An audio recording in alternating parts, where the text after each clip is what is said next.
Olá, seja muito bem-vindo ao segundo módulo do curso à distância para coordenadores, líderes e associados de pequenos grupos da União Nordeste Brasileira.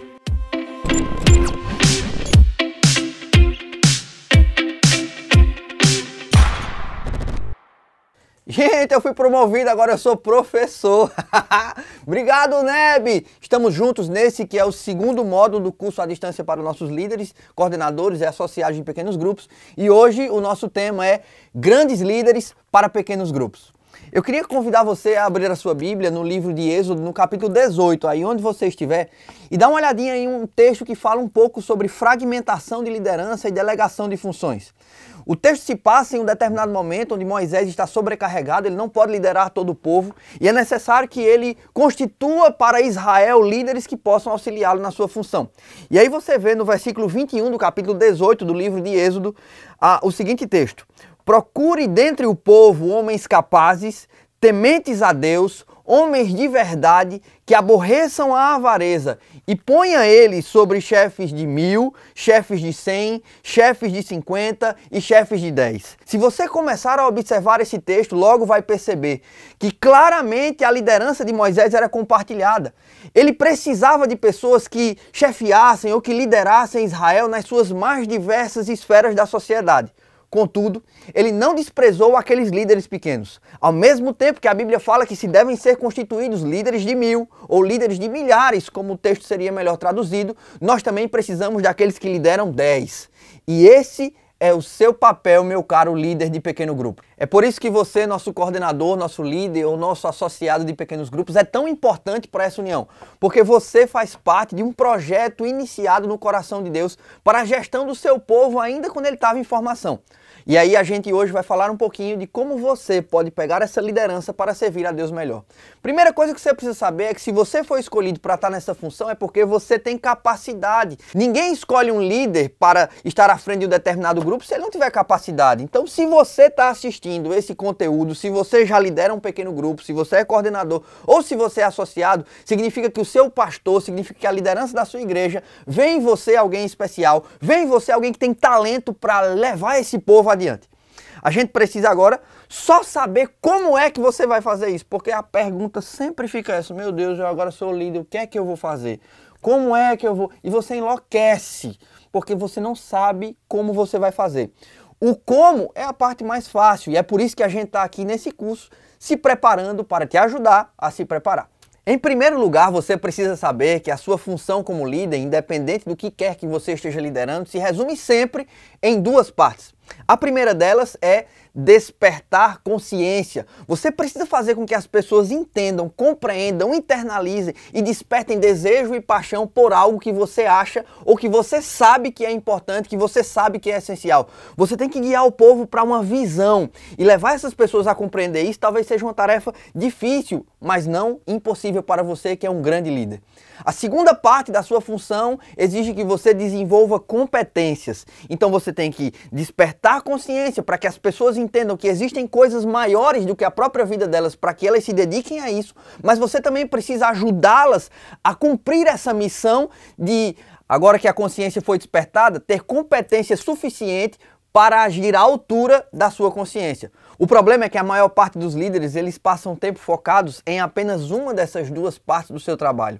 Ou eles estão extremamente focados em despertar a consciência das pessoas, mostrando que eles têm que se dedicar a algo maior, mas não mostram como fazer isso, ou apenas se focam em desenvolver as habilidades e as competências do seu grupo, sem fazer com que eles entendam que o como tem que ter um porquê. Então, meu caro líder, já está claro que você precisa despertar consciência, desenvolver competência, mas eu preciso deixar algumas coisas claras para você nesse trajeto. Primeiro, o líder não é necessariamente o superstar da equipe. Se você gosta de futebol, você vai lembrar que os capitães das seleções de 2002 e 94, que nos guiaram ao Penta e ao Tetra, eles não eram os melhores jogadores. Em 94 nós tínhamos Romário, o baixinho que estava lá fazendo o gol, dando um nó na zaga. Gente, ele não era o capitão. Quem que era o capitão? Dunga. E você, se comparar as habilidades técnicas do Dunga com as habilidades técnicas do Romário, você vai ter um abismo de competências entre os dois. Mas o capitão não precisava necessariamente ser o melhor jogador em campo, ele precisava saber o que os outros tinham que fazer. A mesma coisa aconteceu em 2002 com o Cafu.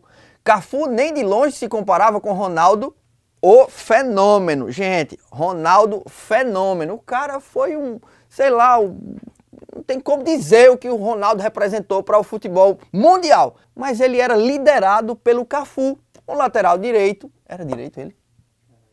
Agora deixa eu ver aqui. Um lateral direito que não tinha tanta expressão em campo quanto o fenômeno. O que eu quero dizer com isso? Você não precisa ser o melhor do seu pequeno grupo. Você não precisa ser a pessoa que tem mais competências, mais habilidades. Você precisa ser aquela pessoa que vai distribuir funções e mostrar para cada um qual o papel deles nesse time de salvação. E eu acho que é exatamente isso que a Bíblia quer mostrar para a gente quando em 1 Coríntios 14, versículo 26, ela fala assim: "E o que fazer, pois, irmãos? Quando vocês se reúnem, um tem salmo, outro doutrina, outro traz revelação, aquele outra língua e ainda outra interpretação. Mas seja tudo feito para edificação."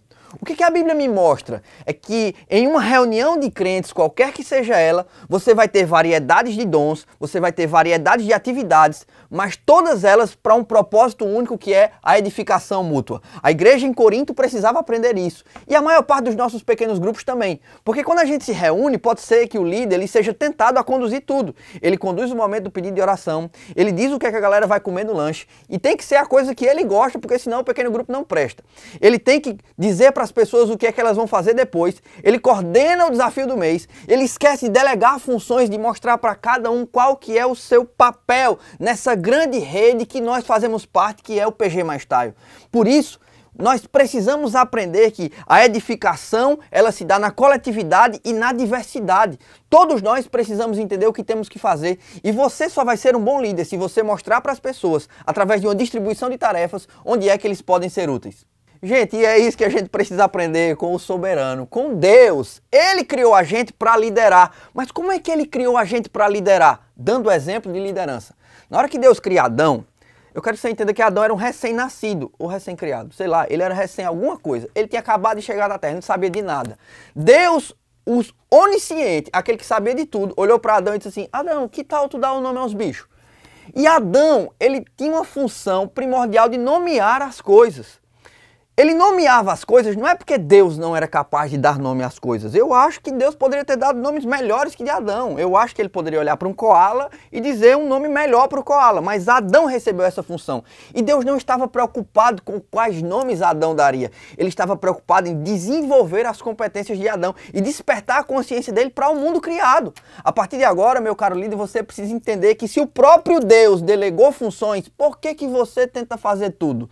Por que você é o passador de lição? Por que você é a pessoa que tem que coordenar todas as partes? Não precisa. Se Deus delegou, você também deve fazê-lo. Mas se eu tenho que delegar tantas coisas, com o que é que eu tenho que me preocupar de fato para ser um grande líder de pequeno grupo? Vou te falar sobre 7 coisas que você precisa saber, que você vai descobrir melhor nas próximas aulas, nos próximos módulos do nosso curso à distância, para que você entenda qual é a sua responsabilidade de fato. Se você se divide nessas 7 atribuições, então você vai ser um grande líder de pequeno grupo. A primeira delas, você vai ter que organizar o encontro.